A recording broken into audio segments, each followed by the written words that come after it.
নমস্কার, আমি শ্রাবণী। আমি আবার আজকের আরেকটা ভিডিও নিয়ে এসেছি আপনাদের জন্য। সেটা হচ্ছে আলুর দম। আলুর দমটা বানানোর জন্য একটা অ্যালুমিনিয়ামের কড়াই আমি তেল নিয়েছি। তেলটা গরম হয়ে গেছে। এদিকে আমি আলুগুলোকে ভালো করে কেটে ধুয়ে হলুদ আর নুন মাখিয়ে রেখে দিয়েছিলাম কিছুক্ষণ। এবার এগুলোকে আমি ছেড়ে দিচ্ছি তেলের মধ্যে ভাজার জন্য। এই আলুর দমটা মাখা মাখাও না, কষা কষা না। আজকে আলুর দমটা বানিয়েছি একটু ঝোল ঝোল ভাব।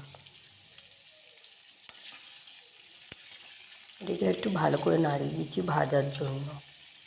এদিকে আমি মশলাটা করে নিচ্ছি। একটা টমেটো, 4টে কাঁচা লঙ্কা, কিছু পরিমাণ আদা। এটাকে আমি মিক্সিতে পেস্ট করে নেব। পেস্টটা আমার করা হয়ে গেছে। আলুগুলো নাড়িয়ে দিচ্ছি, ভাজাটা হয়ে গেছে কতটা। এবার আমি পেস্টটা আলুগুলো ভেজে তুলে নিয়েছি। এবার কড়াই তেলের মধ্যে আমি দেবো হচ্ছে একটা তেজপাতা, আর দেবো সাদা জিরে আর গোটা গরম মশলা। শুকনো লঙ্কা দিলাম একটা, আর দেবো সাদা জিরে, গোটা গরম মশলা। আর গোটা গরম মশলার মধ্যে দেবো দারচিনি, এলাচ, লবঙ্গ, গোলমরিচ। এবার এর মধ্যে আমি দিয়ে দেবো পেস্ট করেছি যে আদা, টমেটো, কাঁচা লঙ্কার পেস্টটা আমি দিয়ে দেবো।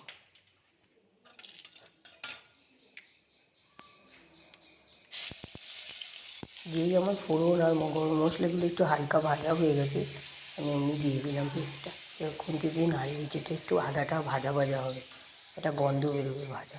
তখন আমি মশলাটা দেবো। যেই বাটির মধ্যে আমি পেস্ট করেছি ওই বাটিতেই আমি জল দিয়েছি মিক্সি। ওর মধ্যে 1 চামচ আমি হলুদের গুঁড়ো দিলাম। হলুদের গুঁড়ো বেশি দেবো না, তার কারণ আমি আলুটা ভাজার আগে আলুতে হলুদ মাখিয়ে রেখেছিলাম, নুন আর হলুদ।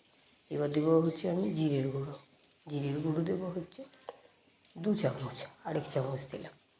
লঙ্কার গুঁড়ো দেবো, লঙ্কার গুঁড়ো দেবো 1.5 চামচ।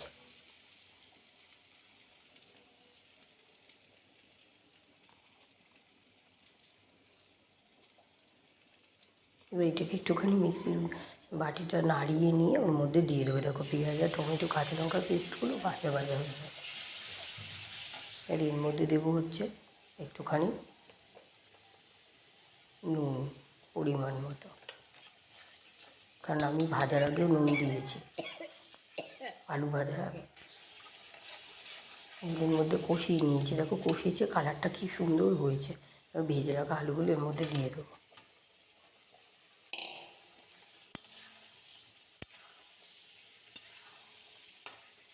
ভালো করে কষাচ্ছি। এর মধ্যে আমাকে একটু চিনি দিতে হবে, সামান্য পরিমাণে।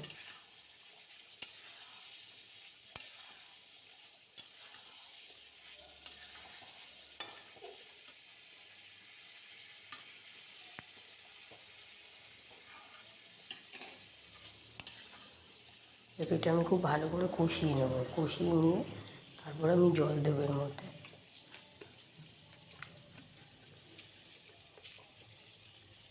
চিনি দিয়ে দিলাম আমি। কষানোর সময় একটু চিনি দিতে হয়, পরে দিলে ইয়েটা নষ্ট হয়ে যায়, কালারটা আসে। কষানোর সময় চিনিটা দিলে কালারটা খুব সুন্দর হয়। এবার আমি এর মধ্যে কী দেবো, একটুখানি জল দিয়ে দেবো। চিনি দেওয়ার পর এটাকে একটু ভালো করে কষিয়ে নিতে হবে। দেখো তেল ভাব ছেড়ে গেছে। জল দিয়ে দিচ্ছি, আলুগুলোকে সেদ্ধ করতে হবে।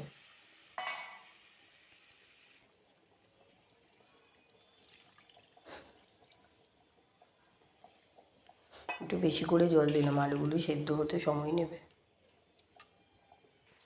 আর আমি এর বাবেলস বেরিয়েছে, দেখো আমি ফোটার জন্য অপেক্ষা করেছিলাম। খুন্তি দিয়ে দেখছি আমি আলুগুলো সেদ্ধ হয়েছে কি, আরও সেদ্ধ হবে।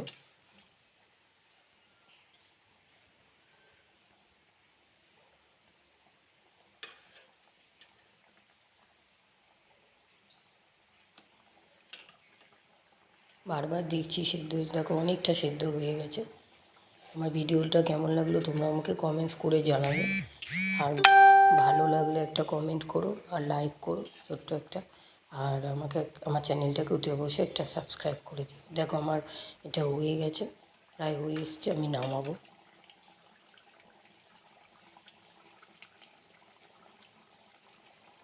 আমার আলুর দমটা প্রায় রেডি হয়ে এসছে।